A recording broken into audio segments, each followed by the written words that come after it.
I started with symptoms of just manic paranoia. I was frantic. I thought that there were trucks chasing me. I went to meet my wife for dinner. She showed up at the restaurant and saw the entire fire department there and knew there was something wrong. They said that maybe she was schizophrenic. We knew deep down that there was more to it. We were watching her just slowly leave us. She would get on the floor and not be able to get up, like she didn't remember how to stand up. I was making phone calls to different people all around the country to figure out what was going on. We really felt alone. You know, we're now past that, but we didn't know if he was going to live and survive. That was a real question. These people often come in saying that, well, I was normal a few weeks ago. Now they're almost like they're an Alzheimer's patient. Whereas Alzheimer's disease progresses over years and years or decades, this progresses over days or weeks or months. This is Emily being life-flighted at the University of Pennsylvania. Be safe, Emily. And there's Florence. Florence started exhibiting symptoms when she was about 2.5. We probably had the diagnosis when she was between 4 and 5 years old. By that point, it was like she was on a runaway train. She died when she was 6. There are a lot of patients out there where the diagnosis is difficult to make or it's never made.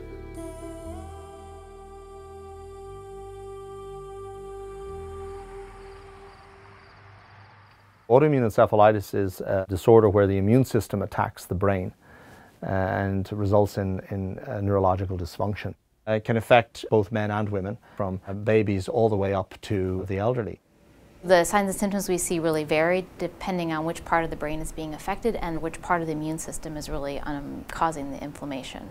It makes it very difficult to diagnose it accurately. They go to the doctors aren't figuring out what's wrong with them, they're going on treatments but they're not getting better. It's being missed. If you can catch it early, you can minimize the amount of damage. Once it gets going, it takes a lot more medications, a lot stronger medications, and you may be left with a lot of residual damage that you can't recover from.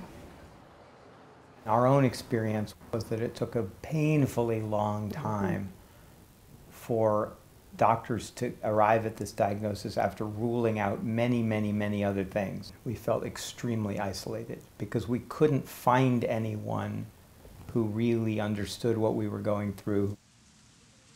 After Florence died, I mean, we knew there had to be others out there. And so the discovery that there's another family in Durham was, I mean, so surprising.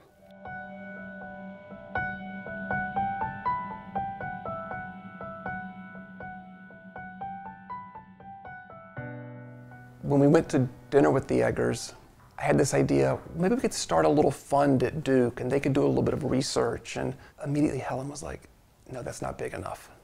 We need to do more. And so that's when we really began to formulate this organization. There just wasn't good education around autoimmune encephalitis.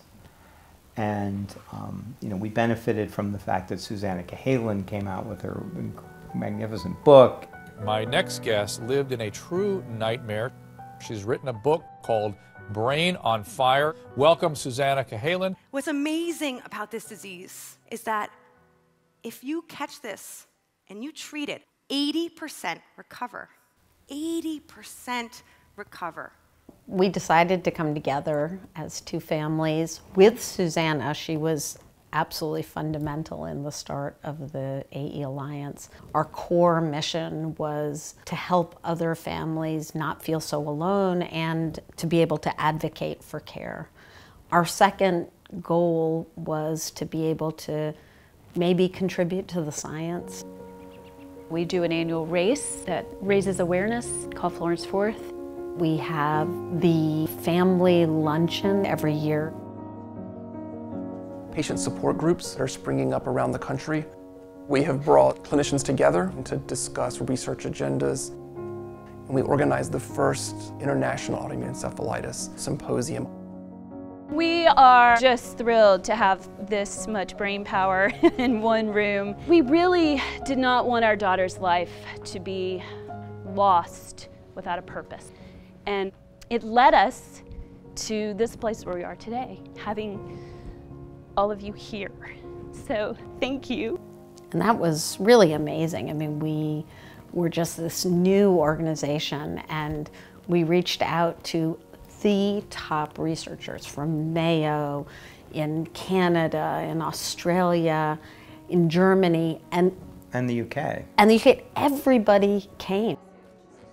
That led to a paper that was the first recognized diagnostic criteria for this disease, which is a critical piece of research to help others in the field know when to diagnose this disease, which then gives credibility for insurance companies to begin to pay for the treatments that families desperately need. The change is so apparent because you're not arguing to convince someone that this is a real illness. It really is on a differential diagnosis when someone comes in, and obviously we want that more and more and more, but I think there's been a huge change.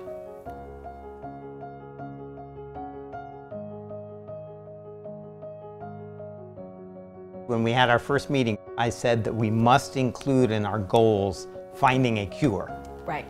And that was a little controversial because people were like, well, is that practical? We're just a little tiny. I was like, I don't care if it's practical or not. An organization that doesn't have a cure as the goal is admitting defeat.